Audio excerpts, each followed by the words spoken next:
মাছ কাটতে আমার ভালোই লাগে, খারাপ লাগে না।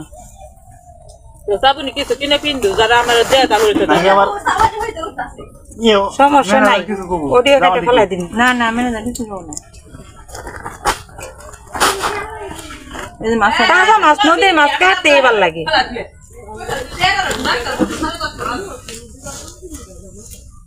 সব মাছ কেটে ফেলাম আজকে। মাছ কাটতে এবারে মাছ কাটা যদি ভাইরাল না হয়েছে আর ভিডিও বানাবো না, কারণ এত কষ্ট করে নদীতে ধরা মাছ যদি কাইটে ভাইরাল না হবার পাই, ভাইরাল হওয়ার জন্য ভিডিও করি না। হ্যাঁ, যা করি তার জন্য তাই তুলে ধরি।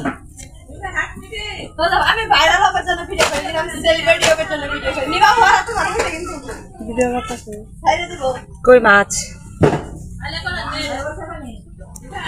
মাছগুলো ধুয়ে নিলে ভালো হইতো।